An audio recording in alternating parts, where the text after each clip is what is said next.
My name's Tim, I'm an alcoholic. Can you hear me all right, everyone?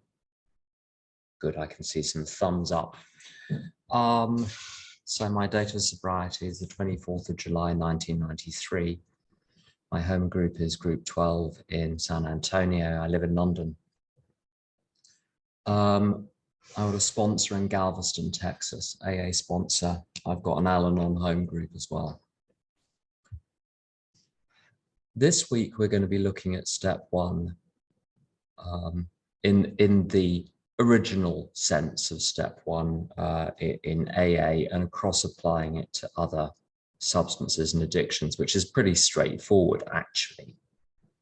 Next week, it's going to get a bit more fruity as we look at step one for Al-Anon and Coda, and there's sort of relationship problems where step one can be used, but you need a bit of nous to do it, and the big book is still helpful there. But today we're just going to be looking at, as it were, ordinary addictions. I don't want to keep screen sharing the big book all the way through this, so I'm going to call out page numbers. I don't want to turn this into a class, because it's not a class. I don't want it to be like school. As it's recorded, if you're worried about where to find things, you can listen back to things again, and I'll be calling out page numbers. We need a bit of background though. So why are the steps even relevant? Until 1935, if you're an alcoholic, you were going to die of alcoholism probably. A couple of people found a solution in 1935, and here we are today. In 1939, Bill W. wrote down something. I'm not an AA historian, you'll have to get someone else on that, but essentially an amalgamated version of what the first 100 did. It wasn't exactly what anyone did, but it pretty much covered the territory. The steps are the program. The fellowship provides a framework, service, makes it all happen, keeps me busy, but the steps are the program. And step one is terribly important for lots of reasons, but one of them is that the rest of the steps require a lot of action for the rest of my natural life, right? I've got to have a good motivation to take action day in, day out for the rest of my life. I've got to understand it's necessary. If I don't understand it's necessary, I won't do it.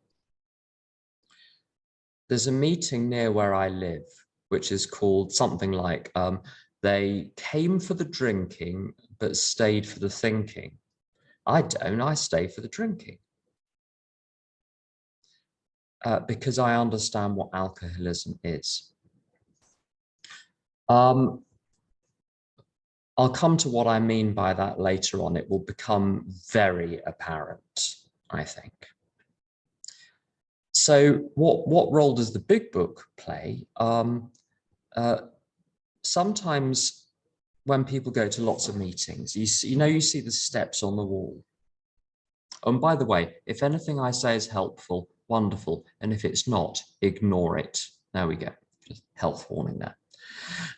If you go to lots of meetings, they have the steps on the wall.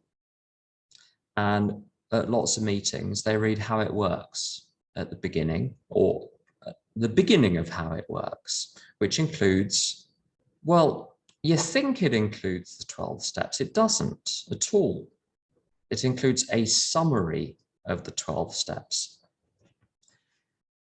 It's like, as it were, a cookery book. Page 1, quiche Lorraine. Page 2, Black Forest Gâteau. From the two words quiche and Lorraine, you wouldn't be able to make a quiche Lorraine, let alone several quiches Lorraine. You need a recipe. Same with Black Forest Gâteau. Someone said to you, go and make a Black Forest Gâteau. Well, if you're very clever and knew a lot about cooking, you might be able to wing it. but it wouldn't be the Black Forest Gatto. And it's similar with the steps. You read it off the scroll. You listen to people in meetings. That's the deadly. If you want to find out about the steps, the last thing you want to do is listen to too much that goes on in meetings. You'll be thoroughly befogged. So everyone says something different in most meetings. And the meetings where everyone says the same thing are dull, so you can't win, can you? You know, the meetings which are on message, I mean, 5 minutes in, you've heard everything you're going to hear because everyone else is going to say the same thing. And it's very confused. People are very confused in AA, particularly about the first step. Fourth step isn't even more of a disaster, but the first step in particular. Fortunately, there is help at hand. And the help that is at hand is in the big book. Where do the steps come from? They come from the big book. If you want to know what step 1 means, you read the relevant chapters of the big book. Same with step 2, same with step 3. And you can read it yourself. No one else needs to read it for you. What I'm hoping to do here is to encourage you to go and read it for yourselves. I'm going to give you a bit of an overview. A little bit of signposting won't hurt. Because it's well written in some ways, but it's a bit of a muddle. It's not written like a textbook at all. It darts all over the place. If you don't know what you're looking for, my experience with newcomers, you give them the big book to read and they get something out of it, but they don't get a clear structure of step 1 in their heads at the end of it. Far from it. So a little bit of signposting doesn't hurt, which is what I'm going to do today. Bit of signposting on step 1.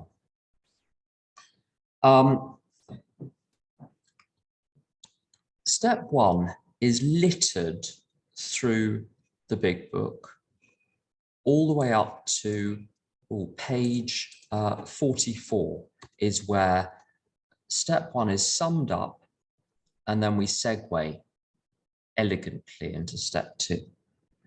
And it sums it up this way. If, when you honestly want to, you find you cannot quit entirely, or if when drinking you have little control over the amount you take, you're probably alcoholic. If that be the case, you may be suffering from an illness which only a spiritual experience will conquer. Now that's your summary of step 1. Everything else we're going to say expands upon those points, but let's look at those points. A friend of mine describes addiction thus, and I think it's true for my addictions. I'm not just an alcoholic and an alcoholic. I've had problems in other areas as well. And this is a great one-liner which captures the whole thing: a persistent return to a destructive pattern. I'll say it again: a persistent return to a destructive pattern. It's good for drink, it's good for drugs, it's good for sex addiction, it's good for workaholism, it's good for Al-Anonism, it's good for code, it's good for everything. A persistent return to a destructive pattern. You've got to have those two elements there. If the pattern isn't destructive, persistently returning to it is not a problem. If you've got a destructive pattern, but you don't persistently return to it, you don't have a problem. There's a horrible Italian restaurant near where I live, and just everything was wrong. It was awful. So we didn't go back again. It is not a problem. That Italian restaurant will be a problem in my life only if I persistently went back to it. Now, the eagle-eyed or eared of you, I don't know how well eagles hear, but the eagle-eyed or the eagle-eared of you will have spotted in that little passage from page 44. If when you honestly want to, you find you cannot quit entirely, so that's the persistent return. And then it says, or if when drinking you have little control over the amount you take, you're probably alcoholic. It's got or, not and. I've met people who, when they drink destructively. So they don't drink. I know other people that absolutely have to have their glass of wine My family is French, so of course they have to have their glass of wine at tea time. But they don't drink excessively, so there isn't a problem. For it to be a real problem, you've got to have both elements, a persistent return and the destructive pattern. Why does it say or? The language of the big book hedges on a lot of occasions in order to avoid controversy. So there's an or here. It says you're probably alcoholic. You may be suffering. Later on, rarely have we seen a person fail. If you hedge, no one can argue with you. It's very clever, but you've got to look at the substance behind it. If ever your sponsor says to you, that might be a bad idea, what you need to hear is, that's a terrible idea, never do it again, stop it now, and share it with 5 people. What they will say is, you might want to think twice about doing that. We hedge. Some people hedge. I don't. I'm blunt. Some people hedge. So step 1 in the big book is really everything up to 44, and there's some other neat stuff in there as well. We need to know 3 things in step 1. What is the prognosis? Sorry, what is the diagnosis? What is the prognosis? What is the treatment? How do you tell if you're an alcoholic or addict? How can you tell? If you are one, what does it mean? And then what's the treatment? And step 1 encompasses those 3 things. And each is a big topic and is not adequately summarized by, we admitted we were powerless over alcohol, that our lives have become unmanageable. That very, very short form of step 1 is simply an aid memoir. It's not meant to be comprehensive. Just like the traditions have a short form and a long form, the concepts have a short form and a long form, and then the essays.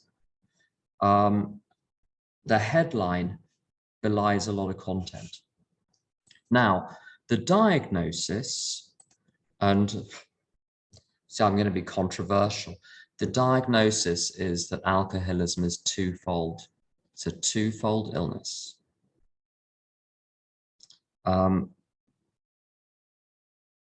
Bill is clear about this in the big book, and he's then clear 20 odd years later in the 12 and 12, double-edged sword, not triple-edged sword. We're going to come to unmanageability later. But let's look at those, what the 2 edges of the sword are. Well, we've already covered them in a sense. I keep going back to drink, and when I drink, I overshoot. I drink too much. This phrase that we hear such a lot, phenomenon of craving or physical craving, comes from the doctor's opinion. And this is a description of what happens to me when I have a drink. And the best way to think of it is simply, I drink too much. What is too much? Too much for me. It may not be too much for you. When I was drinking, I knew people that drank more than me that didn't experience the problems I experienced. I've known people in AA who drank way less than me, but experienced very significant problems. So it's not about the quantity. If you go to too many AA meetings, you'll hear people telling dreadful stories about vast quantities and terrible side effects that they had. What matters is that it was too much for me. Now, one tricky aspect of this is it never felt like too much at the time. It felt just right. Every drink I ever had seemed like a very good idea at the time. The real test of whether you drank too much, I think, is what happened the next morning. Did you regret how much you drank when you got up the next morning, when you started to face the consequences? That's how you test it. A friend of mine describes it very aptly as overshooting. Now, as I say, in the moment, it doesn't feel like overshooting. In retrospect, you realize you overshot again. Time and time again, I overshot. So the question here is why? Why do I keep overshooting? Sometimes people say things like, I drank on feelings of X, Y, and Z. I drank on feelings of depression. I drank on feelings of loss, all of those sorts of things, anxiety. We're not interested in this point about the first drink. We're interested in, why did I have the 5th? Why did I have the 17th? Why did I have the 25th? People say I drank for the effect. Did you really get an effect of the 25th drink after you've had 24? I didn't. I didn't think through the 25th drink or the 7th drink or the 3rd drink. It was simply automatic. Post-rationally, you see, post-rationalizing, it doesn't work. It doesn't add up. The relevant passage, I can't read out all the passages on step 1. I'd be here for 2 weeks if I did that. So I'm just going to select a few. And this is from the 2nd page of the doctor's opinion. Now, this is a $10 sentence. So I'm going to read it out and then put it in English for ordinary folks like me. It did not satisfy us to be told that we could not control our drinking just because we were maladjusted to life, that we were in full flight from reality, or were outright mental defectives. In English, what this means to me is, I didn't have a skinful every day because I was unhappy, mad, or thick. I was there were psychotic, I think, moments towards the end of my drinking. I was arrested for some very, very peculiar behavior. I had hallucinations. There were certainly periods where I was in full flight from reality. I had trouble reading at the end of my drinking. If I read a paragraph, I couldn't remember what was at the beginning. I was certainly very unhappy. But what I was like at the end of my drinking is not, doesn't produce interesting evidence. What matters is, what was I like at the beginning of my drinking? What was I like in the early stages? Did I drink too much only when I was unhappy? No, I did it when I was happy too. Did I drink too much when things were not going my way? Yeah. What about when they were going your way? Yes. So it's not because things were not going my way. I could ruin a perfectly nice evening with friends where I'm having a wonderful time. I didn't overshoot because of circumstance, emotion, insanity, or low IQ. Once you knock off those options, buddy boy, the only option left is I do it because I'm built like it. Physical craving doesn't, so the craving means that when I have one, I'm triggered and I desperately need more. Why does it say physical? I don't feel it in my body. Physical is the doctor's theory. If it's not in your mind, where else is it going to be? In other words, if it's not in your consciousness, if it's not because of a reasoning process, what could the reason be? If you know people who start drinking again after many years, you'll know that sometimes they just can't stop for 2 years, 5 years, 10 years, and they're out for another 10 years or longer. They have all the knowledge. When they returned to drinking, their lives had been fully sorted out, psychologically perfectly normal. One drink and they're off to the races again. So the conclusion that, and it's a theory, the conclusion is I drink the way I drink because that's the way I drink.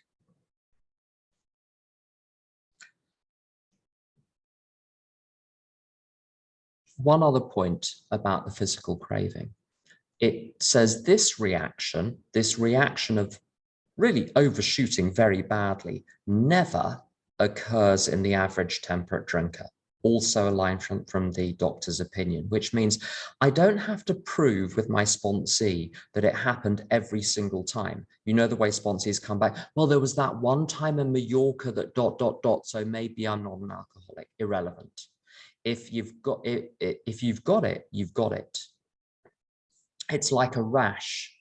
It doesn't have to cover your whole body for you to know you've got it and to rush off to the doctor because of it. If you had a rash, you wouldn't say, well, I'm not going to worry about my rash, or my left hand is fine. The rest of my body is covered in rash, but my left hand is fine. So we haven't got a problem here. If you've got it, you've got it. And the physical craving is the same. If it ever happens, good luck. Now, the second part of this becomes much more interesting. Oh, actually, just one more thing about the physical craving. People understand this idea very readily when they join AA. They hear the line, one is too many and 1,000 aren't enough. And people instinctively get that. And that's very good. What is less well understood is that alcohol remains in the system for some time. Other drugs, I'm told, remain for longer. So on the second day of the relapse, I relapsed on and off for 3 years before I got finally sober in 1993. The second day of the relapse, why did I drink on the second day of the relapse? My friend Devinder drank after maybe a year. He's sober many years now, but at one point he drank after a year. On the first day of the slip, which was, say, a Monday, he had a beer. Now, anyone, I suppose, could have a relapse, but the question is, why did he have the drink on the Tuesday? The only thing which was different about that Tuesday compared to the previous 52 Tuesdays is that that was the only Tuesday on which he'd drunk the night before. And then he drank on the Wednesday, he drank on the Thursday. You know, there might be a 1 in 350 chance of drinking on one day. What are the chances of those 2 drinking episodes being unrelated? What about 3? You end up with astronomical odds after a while. You have to conclude the drink happened on the Tuesday because of the drink on the Monday. The drink happened on the Wednesday because of the drink on the Tuesday. Which means if I were to drink again, I might never stop. And this is the story on page 32 of the big book of the man who was sober for 25 years and started drinking. Previously, he had been able to stop. This time he couldn't. So the physical craving pertains not just to the day of the slip. It's re-entry into a new world. It's crossing to the other side of the looking glass, possibly never to return. This is a very serious matter. This is why I don't stay for the thinking, I stay for the drinking. Because if I have another drink, I don't know what's going to happen. So, fine. Physical craving. We then have this question of the mental obsession. What this really denotes is, I'm going to use another $10 phrase, which is cobbled together from ideas in the big book, which for me sums it up. It's the persistently recurring, overpowering delusion that a drink is a good idea. The persistently recurring, overpowering delusion that a drink is a good idea. And I'm going to take this from the back. The notion that a drink is a good idea, or harmless, or innocuous, or even if I drink, maybe I'll come back tomorrow. It's a delusion. There is no such thing as a safe drink for someone like me. The physical craving must be understood before this mental obsession can be understood. Only if I cannot drink safely would it be insane for me to have the first drink. To have the first drink, two things have got to happen. The thought of having the drink must occur to me. And secondly, I must obey that thought. Without my obedience to my own thinking, I can't have the first drink. So the problem, the real problem, I can't do anything about the physical craving. The real problem is I have a mind which will tell me a drink is a good idea when it is not. And it refers to this as a mental obsession. Now, the example I always give is, always makes people laugh for some reason. If I were to say, which I'm not, I'm obsessed with Justin Bieber, it would suggest that I think of nothing but Justin Bieber. My room is covered in posters of Justin Bieber.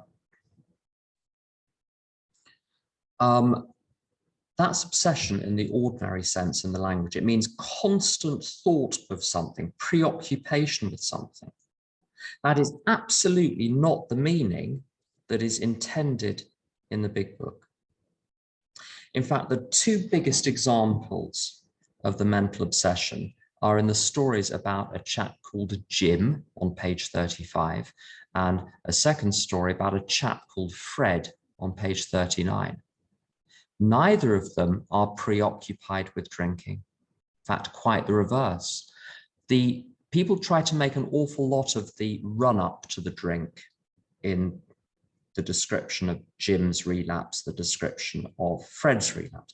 But the point about those run-ups is there is no forewarning of the drink. Even in Jim's story, people say, well, he had a resentment. I'm sure if we did a show of hands, I won't ask one, how many of you have been upset by something on any level over the last month or so? Probably over the last half an hour. There we go. We've got a couple of hands up. So if getting upset by something automatically triggered a drink, we'd all be drunk or do whatever else floats our boat. That's not it. It's very clearly not it. Bill on page 15 talks about having waves of self-pity and resentment. He is in far worse shape emotionally than Jim is. Bill doesn't drink because his life is in the hands of a higher power. Jim's life is not in the hands of a higher power, and he does drink from a very casual thought. So the mental obsession is the persistently recurring delusion that a drink is a good idea, and it overpowers him. It's like someone who marches up to the queue outside a nightclub and is waved past the queue straight into the VIP room. There's like the bit of my brain which produces the notion that a drink is a good idea in my untreated state has a hotline to the frontal lobes, and it turns into action.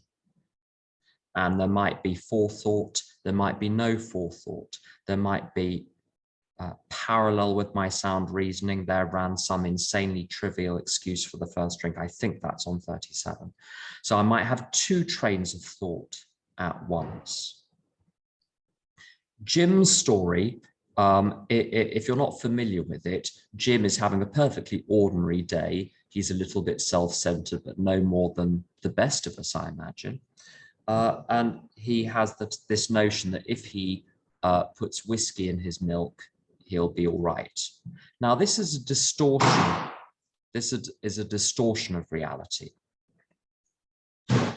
And it refers in the book to a peculiar mental twist. So his mind tells him something that is untrue, and he obeys it and he drinks. Fred has a wonderful life, wonderful personality, wonderful family, wonderful career, wonderful day. His mind tells him that a couple of cocktails with dinner would be fine. And this starts a long relapse. Now, if you count how many cocktails he has in that story, it's 2. He then goes on to have more drinks after dinner. But the idea which impels him to drink a couple of cocktails with dinner would be nice is not untrue. He even has that. They are nice. So Jim is misled by a lie, peculiar mental twist. Fred is misled by the truth, strange mental blank spot, a truth which has a hole in it. The hole in it is the understanding that it won't stop at the 2 nice drinks with dinner. It also says, or maybe this is in the step 1 passage, also in the big book, maybe he doesn't think at all. Now, the big book is very naughty because it says at one point, we're going to examine the mental states which precede the first drink, because obviously this is the crux of the problem. But we discover disarmingly that the mental states which precede the first drink include deliberate thought of drinking, casual thought of drinking, deluded thinking, thinking things that are true, thinking nothing at all, thinking 2 things at once. There is no single mental state that precedes the first drink other than the notion of having a drink. That's it, which is then obeyed by the individual. So what step 1 in summary tells me? These 2 elements, there is part of my mind which will tell me a drink is a good idea. I will obey that, I will have the drink, and then I may never stop. In terms of that's the understanding, the diagnosis. On the physical craving, the diagnosis is very, very simple. Did I persistently, not even necessarily every time, but on a regular basis, overshoot? Did I drink so much that I regretted it the next day? That's fairly straightforward. The mental obsession, I'm going to move to where it may be slightly quieter. Do bear with me. The mental obsession is rather harder. In some parts of the book, it talks about drinking against our will. Now, that's not a helpful way to look at things because, as I said earlier on, every drink I ever had seemed like a good idea at the time. I never met a bottle of gin I didn't like. So I didn't feel that I was drinking against my will. So that's a very poor test. The real test is on the top of page 21. It contrasts alcoholics to a certain type of hard drinker, namely someone who, when they drink, looks very much like an alcoholic in terms of quantity and consequences. But at some point they have the shock of their life and they think the game is up and they're going to stop. A really good test for the mental obsession. Am I the sort of person who is capable of returning to drink despite the consequences, is to look back at the first time I spotted the consequences and then ask myself, did I drink after that? How many times? 5 times? 100 times? 3,000 times? I remember when I was 16 or so, living in Germany, and I got drunk with some ne'er-do-wells, and we got into the most frightful trouble, which involved a car crash. And I thought the next day, I need to be really careful. I was not really careful. The fact I didn't try to be careful is evidence enough. People often say, well, I don't know if I could stop on my own. I've never tried. That's the point. A normal person would have. When you take something out of the oven, do you wear oven mitts? I do. Why? Because once I burnt myself. If you've burnt yourself taking something out of the oven several thousand times in a row, you got a problem. It's no good saying, well, I've never bought any oven gloves. I just keep forgetting. It's rubbish. So all I need to do to look at do I have the mental obsession element of this for diagnostic purposes, I've got to move it now, is say, first of all, when did I first get consequences from my drinking? When I was 16. When is my last drink? 21. So for 5 years on a regular basis, I kept going back again and again and again and again and again and again and again and again and again. There we go. So I'm the sort of person who does not learn from experience when it comes to alcohol. The experience does not inform the decision-making process. And here's the other thing. A lot of people, particularly women, people that get into AA young, don't identify with the, I'm now an old white man, so I can say this, the old white men who talk about, typical old white men drinking. On page 21, it says, at some point in the drinking career of any real alcoholic, he begins to lose all control of his liquor consumption when he starts to drink. I was talking to someone the other day. I said, when was the first time you lost control of the amount you drink? She said, 14. So I said, well, according to the big book, you've been a real alcoholic since the age of 14. It wasn't the last 6 months, pumpkin. You were like it from the age of 14, according to this. So the diagnosis is very simple, 2 elements. I have a mind which takes me back to the first drink, even though it's a rotten idea, and I have a body which impels me to continue, even though it's a rotten idea. Good, so that's diagnosis. Prognosis is, in a medical sense, well, what's going to happen if you carry on? Fatal, progressive, incurable. 3 elements: fatal, progressive, incurable. Fatal means it's going to kill you. I'm acquainted with the chief physician of a very large mental hospital and drug and alcohol treatment center in Germany, who said on average, men die 20 years early because of alcoholism, women 22 years. Fatal. It's progressive. It's going to get worse when as you get older.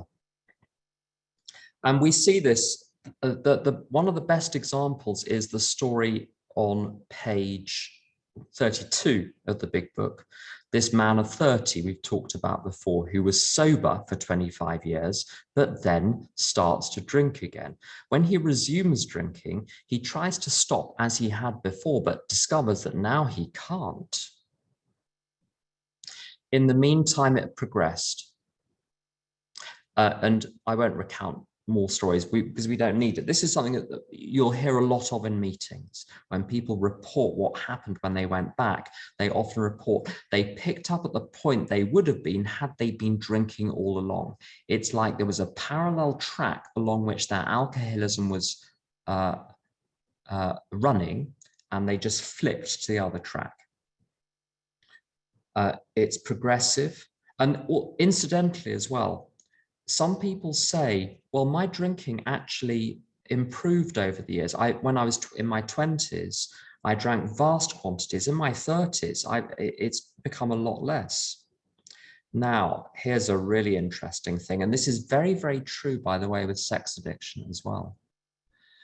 One becomes so sensitized that even the smallest quantities make you crazy. You physically can't take large quantities anymore. So the fact you're drinking less is a sign it's progressed. Whereas a few drinks in your 20s would be nothing, and a few drinks in your 40s, you go insane.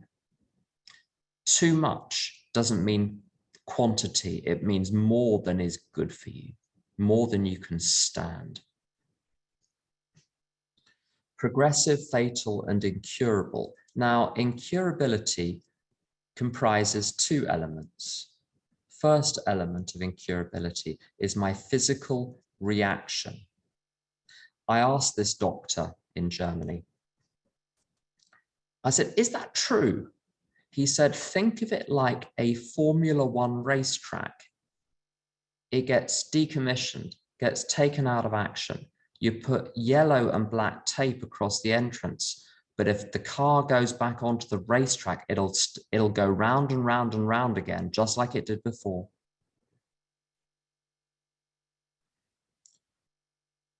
The other element of incurability is, and this is very clearly demonstrated by one's acquaintances who have drunk after many years of recovery. Just because the mental obsession is gone for a while doesn't mean it's gone forever. My friend Devinder says, continuous sobriety doesn't keep you sober. The fact one has been continuously sober for a long time does not guarantee that that will continue. I used to do talks at a treatment centre in West London. You knew it was expensive because the patients didn't have to come to the AA meetings. The cheap ones, they force them to come to the AA meetings. The expensive ones, they give them the choice. Of course, most of them don't come. But I have no opinion on outside issues. Sometimes I forget these are recorded. What's the point? The point is that most of the people who are in there had been AA members for 5, 10, 15, 20 years, drifted for a while, ended up back in the drink, and now they're screwed, but they know everything. Very bad combination. Incurable. I'm going to have the capacity to return to alcoholic drinking forever. Okay. Doesn't mean I can't recover, but it means I'm going to have to watch it. So we've covered diagnosis. We've covered prognosis. The spiritual solution is entailed by all of this. And by that, I mean this. As I said earlier, to drink again, I've got to conceive of drinking and then obey that conception. My mind has got to throw up the idea of having a drink and then I must obey it. Only if I'm in the consistent habit of not obeying my own mind by obeying the higher power instead, can I guarantee that when that thought arises, not if, when, they prophesied, this is the line they used with Fred, they prophesied that the time would come. When the moment comes that a drink occurs to me, and I've had moments when a drink has, very, very casual thought, perfectly innocuous, I've got to make sure that in that moment, I am in the habit of obeying the higher power. How do you make sure of that?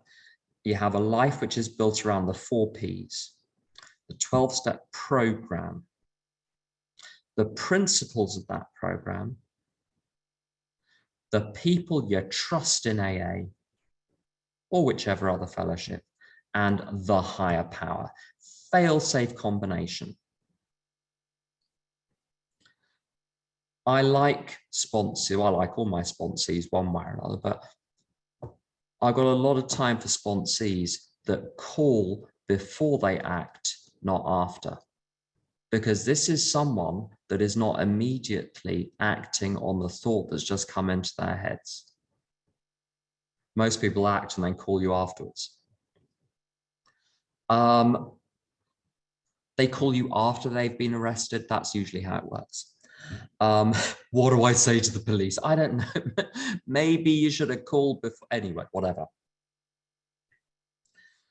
Faith has to work in us and through us 24 hours a day, which means I've got to be in page 199 in the palm of God's hand.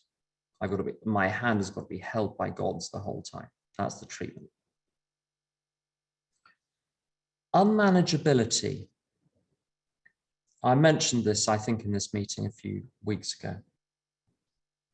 It is true to say that most alcoholics, and it was true for me, I was neurotic, disorganized, incompetent, and selfish. And if you're neurotic, incompetent, disorganized, and selfish, your life is probably going to have a few problems in it, few structural problems. Fine.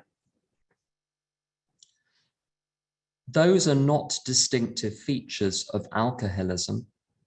In fact, I've sponsored a number of people, it's a minority, but a number of people who got to AA not emotionally unbalanced. There's wreckage from the drinking, but they weren't emotionally immature.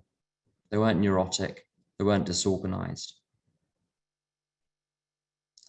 There were some practical problems, but their life was not a mess. It really wasn't. You meet plenty of people outside AA who are immature, neurotic, incompetent, disorganized, and selfish. It's not a distinguishing feature of alcoholism. It's not confined to alcoholics, and those are not consistent amongst alcoholics. We might be more like that, who knows, than non-alcoholics, but it's not a defining feature. It's very interesting. In Jim's story and Fred's story, pages 35 and 39, respectively, there is, in Jim's case, none of those really is perfectly ordinary emotions. Fred is doing sensationally. In no contemporary reading of unmanageability could Fred identify himself. Go to 100 meetings and ask people, what is unmanageability? I can tell you 99 out of 100, they'll say something which can be summed up as incompetent, neurotic, disorganized, disheveled, all of those other things. Fred would not be able to identify himself with the second half of step 1 under that definition. There's something else going on. The big book is not the Da Vinci Code. There are no secret messages.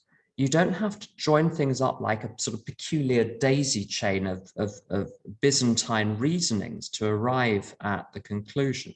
It's written to be plain. Unfortunately, unmanageability is not defined in the big book, but fortunately for us, its chief writer, Bill, put pen to paper with the help of Tom Powers and Betty L. I think it's Betty Love. Is that right? Someone will know. 20 years later to write the 12 and 12. And I'm going to read a passage. It is a tremendous satisfaction to record that in the following years, this changed, this idea that you had to be a sort of down and out alcoholic. It said, alcoholics who still have their health, their families, their jobs, and even 2 cars in the garage began to recognize their alcoholism. As this trend grew, they were joined by young people who were scarcely more than potential alcoholics. Nice touch, Bill. They were spared that last 10 or 15 years of literal hell the rest of us had gone through. Okay, fine, Bill. Since step 1, I started early. Since step 1 requires an admission that our lives have become unmanageable, how could people such as these take this step? It was obviously necessary to raise the bottom the rest of us had hit to the point where it would hit them. And what follows is the single answer to what unmanageability is. By going back in our own drinking histories, we could show that years before we realized it, we were out of control, that our drinking even then was no mere habit, that it was indeed the beginning of a fatal progression. If I am powerless over alcohol, I'm not in charge of the course of my life. Powerlessness is my internal state. Unmanageability is what is entailed by that. It is the natural consequence. If I cannot turn the steering wheel, I cannot manage the course of the car. If I run a shop and I try to manage my employees, but they won't listen to me, the shop is unmanageable by me because I have no power over my employees. Power or powerlessness are my internal states. Unmanageability is the effect of those on my life.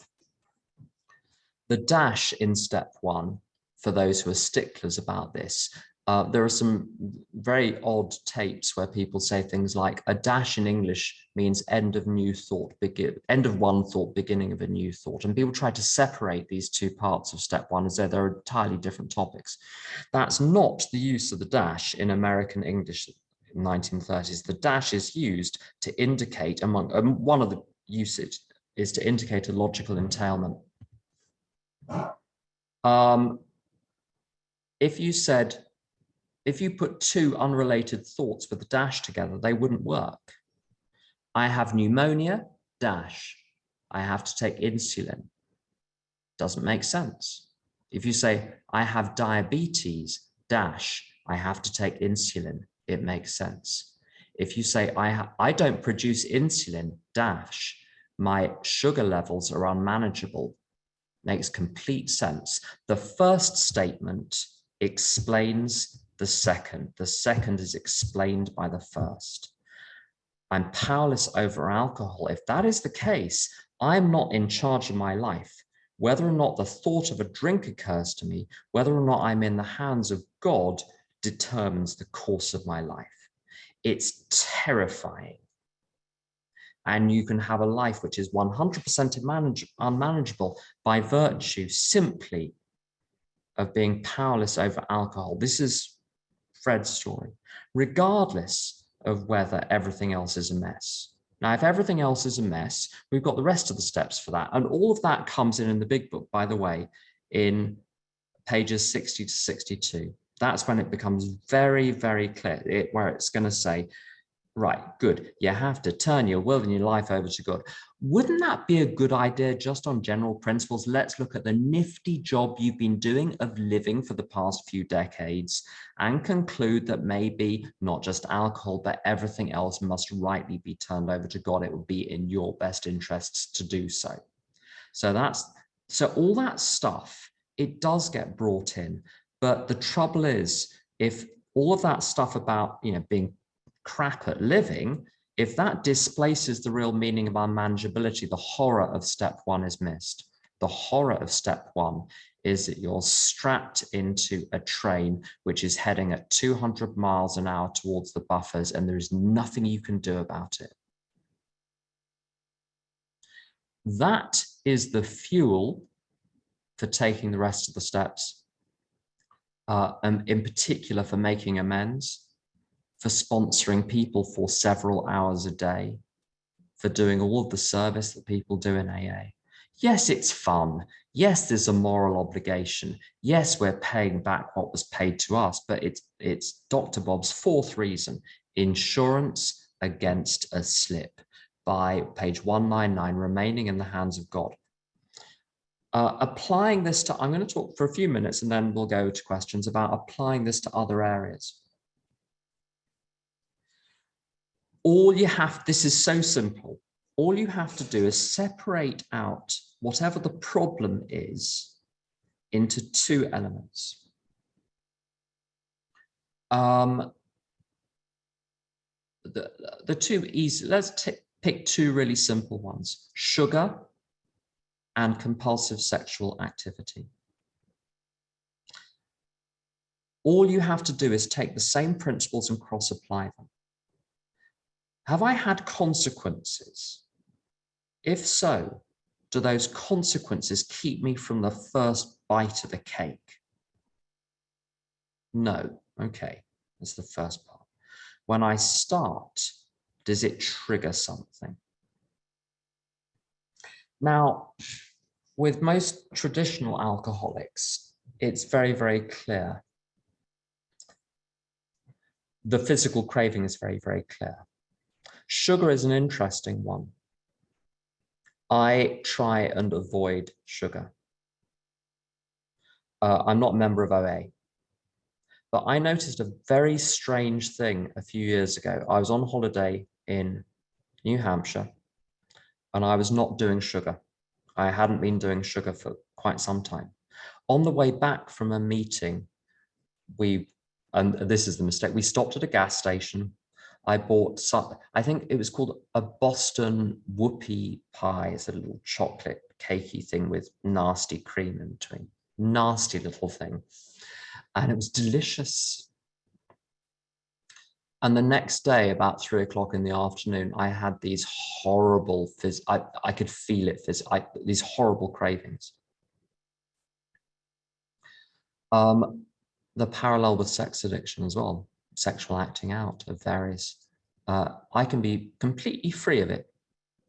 If I cross the boundary once, the compulsion is there the next day.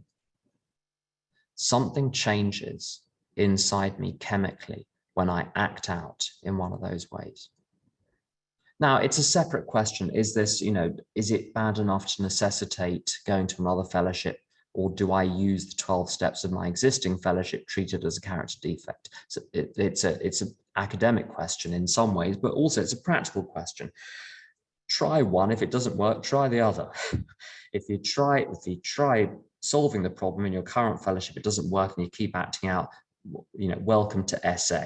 Welcome to OA. We'll give you lists of people to go and get a food plan, get bottom lines in place. You just gradually escalate through the system, and eventually the behavior will stop, in my experience.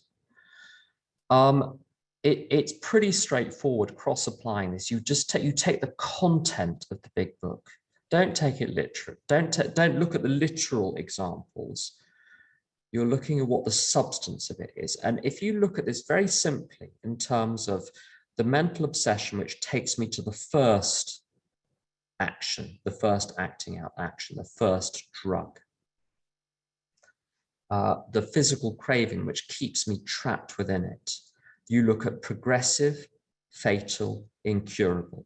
You look at unmanageability, being strapped into the seat of a runaway train, and the consequences of that.